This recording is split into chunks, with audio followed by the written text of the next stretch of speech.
नमस्कार, AB star news देख रहे हैं आप और आपका राज्य आपकी खबरों में मैं हूं आपके साथ सोहन सिंह। आपका राज्य आपकी खबरों में सबसे पहले बात करेंगे पश्चिम बंगाल की, जहां रविवार को 108 नगर निकायों के लिए चुनाव हुए। आपको बता दें कि इस दौरान सुरक्षा के पुख्ता इंतजाम देखने को मिले।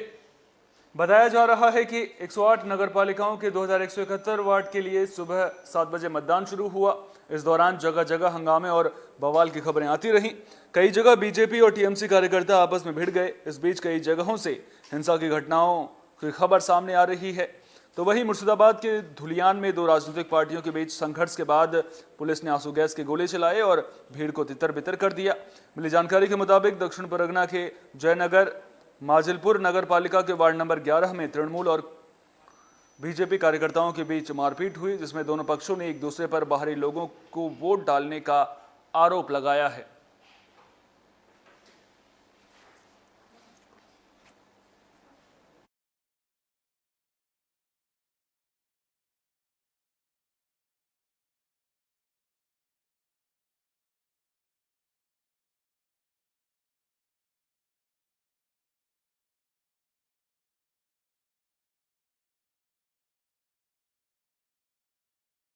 तो रविवार को पश्चिम बंगाल में नगर निकाय चुनाव हुए। इस दौरान हिंसा की खबरें सामने आई हैं। तो पश्चिम बंगाल में 108 नगर निकायों के चुनाव के दौरान टीएमसी और बीजेपी कार्यकर्ताओं के बीच झड़प की खबरें सामने आ रही थी। वार्ड 9 में 2 ईवीएम में तोड़फोड़ हुई। इस बीच मारपीट के दौरान एक युवक की मौत हो गई। बताया जा रहा है कि राज्य में कई जगहों से हिंसा और हंगामे की खबरें रविवार को सामने आई। चुनाव शुरू होते ही बवाल शुरू हो गया था। कहीं छात्र पर ईवीएम तोड़ने की खबरें सामने आई हैं। कई इलाकों में ईवीएम तोड़ी गई है, तो कई क्षेत्रों में पार्टी एजेंट की पिटाई की तस्वीरें भी इस दौरान सामने आई। तो नगर निकाय चुनाव के दौरान खूब हंगामा देखने को मिला है।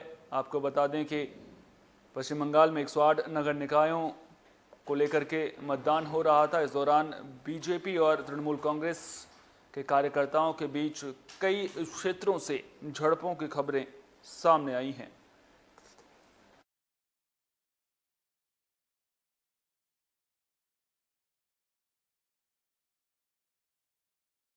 वहीं छात्र अनीश खान को इंसाफ दिलाने के लिए छात्र प्रदर्शन करते हुए नजर आए। आपको बता दें कि जेएनयू विश्वविद्यालय के छात्रों ने प्रदर्शन किया। छात्र नेता अनीश खान के कत्ल की जांच को लेकर के प्रदर्शन करते हुए छात्र नजर आए। बंगाल के कई क्षेत्रों जैसे कोलकाता में भारी संख्या में पहुंचकर छात्रों ने प्रदर्शन किया। बंगाल की जादवपुर यूनिवर्सिटी से लेकर सुरेंद्रनाथ कॉलेज तक, प्रेसिडेंट और आलिया विश्वविद्यालय से लेकर सभी इलाकों के छात्रों ने कलकत्ता में जमकर प्रदर्शन किया। वहीं पश्चिम बंगाल के साथ साथ दिल्ली जेएनयू विश्वविद्यालय के छात्र भी प्रदर्शन करते नजर आए हैं।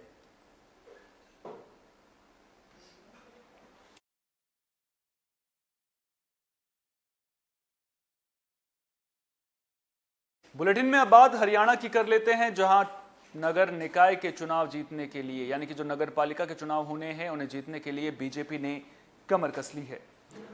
तो नगर पालिका चुनाव में जीत सुनिश्चित करने को लेकर बीजेपी ने कमर कस ली है। इसी कड़ी में खेल मंत्री सरदार संदीप सिंह के निवास स्थान टीकरी और इस्माइलाबाद में एक निजी पैलेस में भारतीय जनता पार्टी कार्यकर्ताओं की बैठक हुई, जिसमें स्थानीय निकाय चुनाव के लिए पिहोवा प्रभारी नियुक्त किए गए।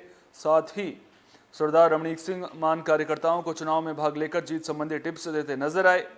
तो वहीं उन्होंने कहा कि कार्यकर्ता प्रत्येक वार्ड के लोगों से संपर्क बनाकर रखें और अपने पास वार्ड की मतदाता सूची जरूर रखें। उन्होंने कहा कि युवा मोर्चा के इस चुनाव में बेहद अहम भूमिका होगी, इसलिए युवा मोर्चा अपनी टीम को सक्रिय रखें और नई वोट बनवाने के साथ साथ मतदान के प्रति भी लोगों को प्रेरित करने का काम करें।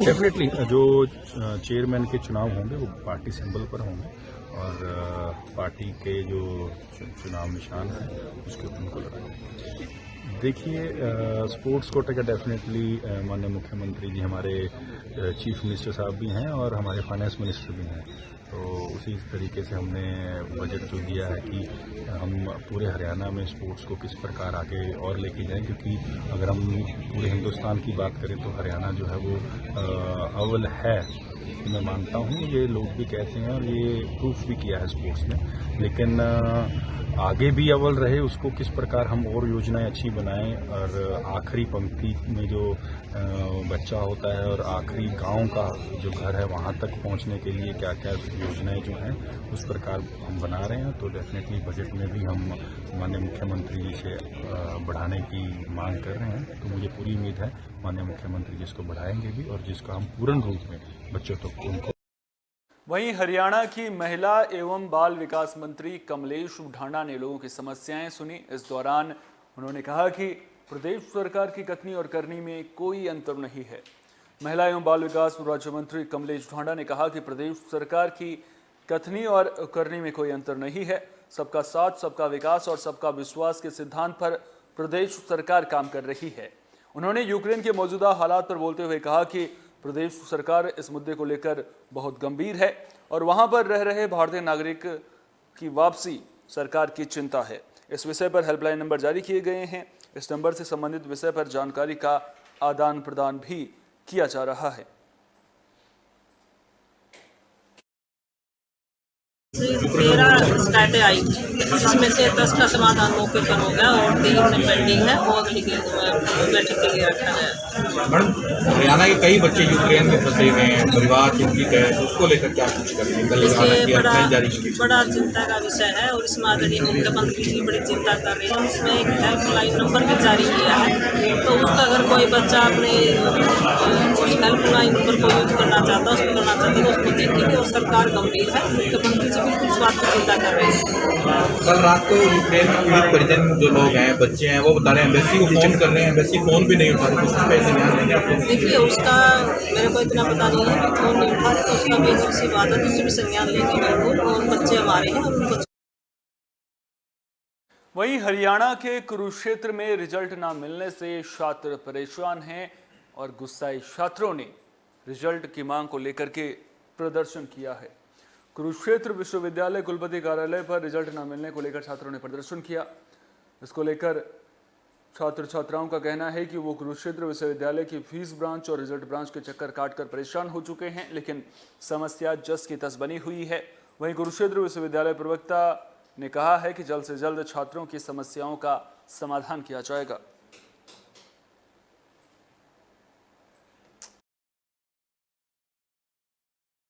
मेरा नाम मोनू है, पानीपत से आया हूँ। मैंने ना पानीपत से दिसंबर 2020 का फॉर्म भरता है, 20 से फर्स्ट सेम का।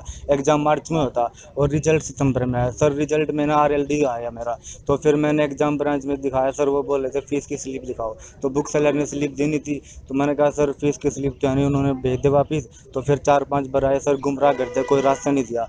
तो फिर ऐसे ही जान पहचान हुई स्टूडेंट से, तो एडमिनिस्ट्रेशन में रिकॉर्ड चेक करवाया, सर वहाँ पे फीस जमा नहीं हो रही थी। तो फिर 5 बार ज्ञापन भी दे लिया सर संगठन ने मेरी खुद। तो रजिस्ट्रार सर ने बोला कि सॉल्यूशन बहुत ही जल्द हो जाएगा, तो सर फिर नहीं हुआ। 24 जनवरी को फिर विज्ञापन दिया सर। फिर एग्जाम कंट्रोलर से बात हुई, बोल रहे थे इंक्वायरी कमेटी बैठी हुई है, बहुत ही जल्द सॉल्यूशन हो जाएगा। 5-6 महीने हो गए सर, दूर दूर से बच्चे आते हैं, 1 साल खराब हो गया पूरा सर। हम ये कहते हैं सर हमारी फीस का रिकॉर्ड नहीं है यूनिवर्सिटी में, फीस भरने के लिए तैयार है, लेकिन हमारा रिजल्ट दो सर। अगर फीस दे रहे हम सर, रिजल्ट भी नहीं दे रहे, बताओ सर। जी बिल्कुल, मेरे पास मेरे 2 सेम में RLD है, मेरे पास 1 सेम की रसीद भी है। जैसे फर्स्ट सेम में RLD है उसकी रसीद नहीं है, लेकिन 4th सेम की मेरे पास रसीद भी है। मैं वो लेके यहाँ पे आया, मैंने उनको दिखाया कि मेरा ये केस है, मेरी RLD दी हुई है और इसका समाधान होना चाहिए। तो शुरू में उन्होंने बोला कि फीस स्लिप लेके आओ, फिर मैं फीस स्लिप लेके गया। तो रूस और यूक्रेन के बीच भी जंग चल रही है और यूक्रेन में हालात तनावपूर्ण बने हुए हैं। इस बीच भारत के भी कई छात्र यूक्रेन में फंसे हुए हैं। तो यूक्रेन और रूस के बीच बढ़ते तनाव को लेकर यूक्रेन में रह रहे भारतीय छात्रों की स्वदेश लौटने की गुहार लगाई गई है। इस बीच कुरुक्षेत्र के ग्रामीणों ने भारत सरकार से मदद की गुहार लगाई है। साथ ही ग्रामीणों ने भारत सरकार से सभी छात्रों को सुरक्षित वतन लाने की अपील की है।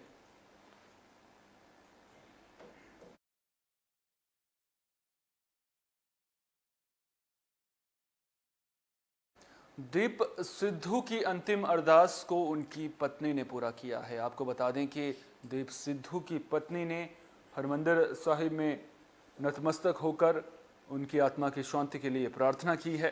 किसान आंदोलन से चर्चा में आए पंजाबी फिल्म एक्टर दीप सिद्धू की अंतिम अरदास के बाद उनकी धर्मपत्नी निम्रता सचखंड श्री हरमंदिर साहिब में नतमस्तक हुई। वहीं दीप सिद्धू की आत्मिक शांति की अरदास की गई। इस मौके पर श्री दरबार के सूचना केंद्र में अधिकारियों की ओर से उनको सम्मानित भी किया गया। For the darshan today to pray for Deep's soul. Thank you everyone for the support and kindness, and we just wanted a blessing from God. Thank you. वहीं पंजाब के अमृतसर में आबकारी विभाग की बड़ी कार्रवाई देखने को मिली है। आपको बता दें कि आबकारी विभाग ने 100 पेटी शराब बरामद की है। तो अमृतसर पुलिस ने नाकाबंदी के दौरान एक युवक को पकड़ा है, जिसके बाद आरोपी युवक से 100 पेटियां शराब की बरामद की गई हैं। दरअसल इलेक्शन के दिनों से ही इलाके में अलर्ट जारी है और पंजाब पुलिस शहरों के चप्पे चप्पे पर तैनात है। इसी के चलते अमृतसर के ग्वाल मंडी चौक से पुलिस ने नाकाबंदी के दौरान एक युवक को 10 पेटी शराब के साथ बरामद किया है, जिसके बाद जब उसे पूछताछ की गई तो उसकी निशानदेही पर 100 पेटी शराब की और जब्त की गई हैं। आरोपी हीरा सिंह अमृतसर के कोट खालसा का रहने वाला है। इसके साथ और भी लोग काम कर रहे हैं, जिनकी तलाश में पुलिस जुट गई है। पुलिस अधिकारियों ने बताया कि ये जानकारी इन्वेस्टिगेशन के चलते गुप्त रखी गई है। जल्द ही ये खुलासा भी कर दिया जाएगा कि आखिर ये शराब की सप्लाई किसे होनी थी।